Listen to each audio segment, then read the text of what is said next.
everyone has podcasts now, and I'm not complaining about it. I think it's great that anyone who wants to, you can start a podcast right now if you don't have one already. Yes, sir. And people wonder, well, what can I talk about on a podcast that people would care about?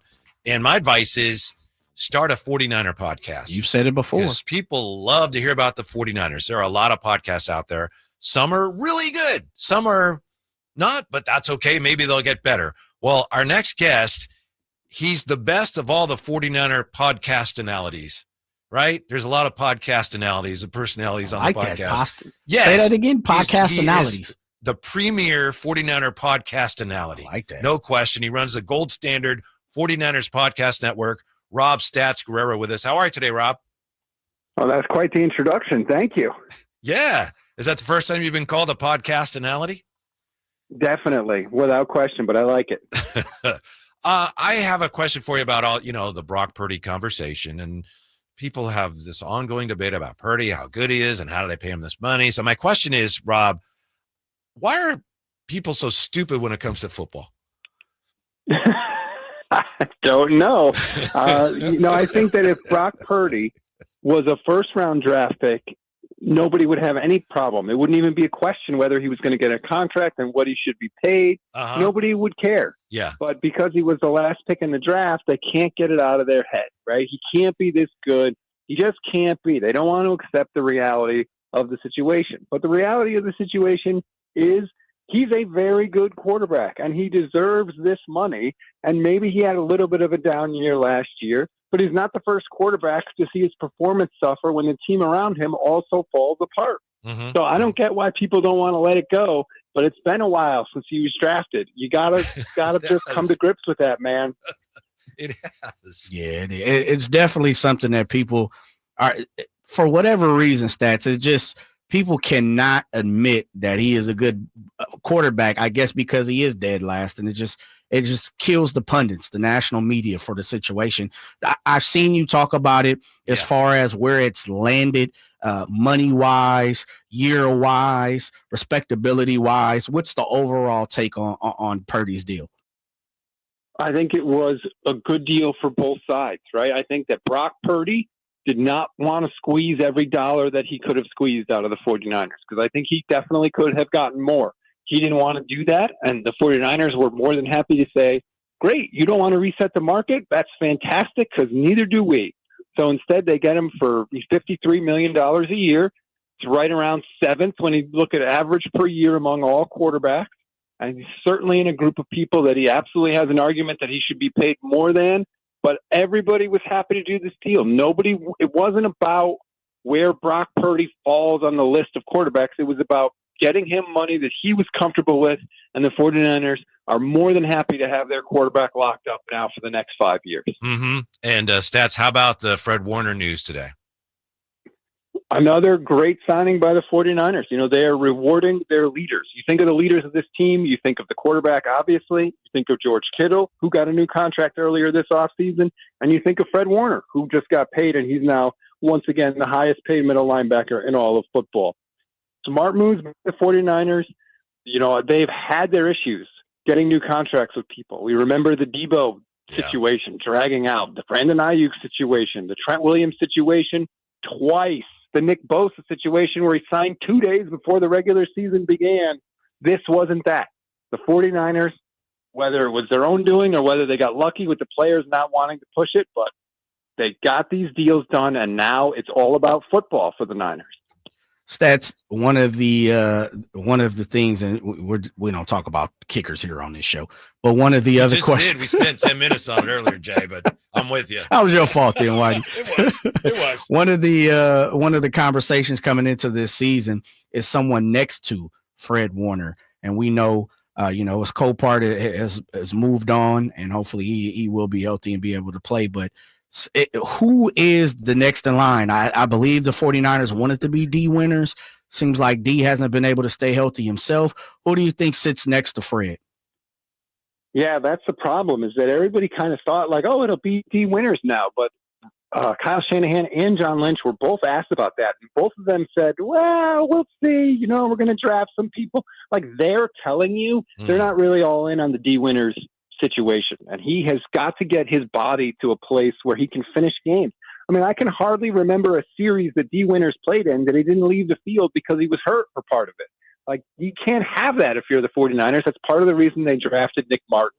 I think Nick Martin has a legitimate shot to start this year for the 49ers because they're telling you they are not all in on D. Winters. So we're going to see how that plays out. It's one of many rookies that have a real chance to win a starting job in training camp. That's Rob Stats Guerrera. So to that point, Stats, for all the focus on Purdy's contract, isn't the real question whether the defensive refresh works or not this year? 1,000%. That is the biggest question facing the 49ers. They were a turnstile against the run at the end of the year last year. Everybody was running all over them. That is not how this defense was built. It is not how they're designed to play. They're designed to stop the run. They're designed to get a lead with their offense, and then they're designed to let that front four eat while you try and come back by passing the ball. Well, they couldn't stop a nosebleed last year, so that did not happen, and that's why they lost 11 games. This year, they are hoping that Michael Williams and C.J. West and Alfred Collins can stabilize that defensive line. They can set the edge, which they could not do at all last year, and get back to beating teams that way with domination along the line of scrimmage. And we won't know if they can actually do it until we see these guys out on the field. That's one of the things that I think you do a great job is, and, you know, lack of a better term, people always talk about keep it real, keeping it real. I like to keep it real. I think that's one of the things you do great is you don't put on the 49ers blinders and you don't see everything that they do and every move that they make as, sent down from God himself. What's the one that you've seen this offseason that made you kind of scratch your head and say, yeah, I don't know where they're going with that one? Bringing back Kyle Juszczyk, especially because they cut him. They cut him in the offseason. They said, no thanks. We don't want to invest this much money in a fullback. And then they signed him back a couple of days later and guaranteed an extra year on his contract that he didn't have guaranteed before he got cut. So it was just a really bizarre situation. I don't understand that. I always describe a fullback like heated seats in a car. If you got the extra money, great, go for the heated seats. But if you have any money problems at all, that's the first thing to go. Yeah. You're going to have a cold rear end in the wintertime. I'm sorry, you deal with it. But the Niners saw fit to bring him back, so Kyle Juszczyk is back in the fold, but I still don't understand that one. Do you think that, I know some people are starting to say this, and I've been starting to feel it myself. Maybe it's just, the fan in me talking here, but do the Niners potentially take more of an underdog vibe into this season than they have in many years? Oh, 100%. They are absolutely the hunter and instead of being the hunted this year. There's no question about it. Mm-hmm. There are other teams in the NFC that clearly have better rosters, that clearly have, aspirations of getting to the NFC Championship game and beyond. 49ers can certainly do that, but I think their attitude has to be get in the playoffs, and anything can happen. Because we've seen Kyle Shanahan coach it up in the playoffs. This team has a cakewalk of a schedule this year. They don't face any teams coming off a bye. They have a rest advantage when it comes to days of rest versus their opponents, which is something they have not had in recent years. They play 2 difficult games outside of the division in Tampa Bay and Houston. Other than that, it's a who's who of mid-teams. So the runway is there for the Niners to get to the playoffs, and if they can do that, they can go as far as anybody. Stats, I'm detecting in your voice, man. It's not Super Bowl or bust this year. This could be I guess inside the building for the 49ers. Is it not Super Bowl or bust for their squad? Well, they're always going to say that's their goal, but I think they also are realistic. They know that this team is in a state of transition. They're replacing 8 starters this offseason, but they know that they're just not in the same place that they have been in recent years. They could still do it, like I said, but it would be much more of kind of like a New York Giants Super Bowl with Eli Manning when they won those, where you're kind of like, are they really going to do this? And then they just keep winning and eventually win the championship. So they can do it, but they are not, to me, in my mind, a favorite by any stretch of the imagination, even to come out of the NFC. Stats, I apologize for this question because I know it's something you've talked about, but I wasn't able to watch the whole pod. But I wanted to ask you what the heck is going on as far as potentially a new 49er logo? Oh, yeah. That's the weirdest situation I've ever seen. So, first of all, they're going to have an alternate jersey this year because they're part of the new rivalry series that Nike's doing with 2 divisions They're all getting alternate jerseys. Okay. But then also the 49ers announced on their website that I don't even know, they're calling it like a brand refresh. It doesn't make any sense to me because it seems like a new logo, but they haven't announced any changes to the jerseys or the helmets or anything. So it's really weird what's going on. We'll just have to keep an eye on it. Yeah, that's interesting. Stats, there's a twofold question before we let you go on my end. One is this: 6-11 doesn't look good, of course, for Shanahan and John Lynch.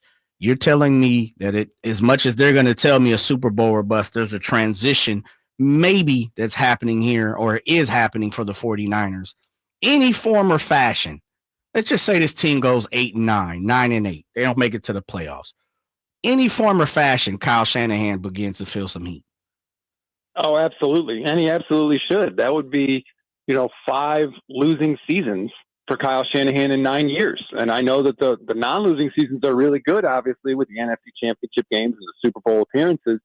But you can't just wipe away the bad. You got to count everything. So another losing season this year, and that seat would get absolutely hot. Ooh. All right.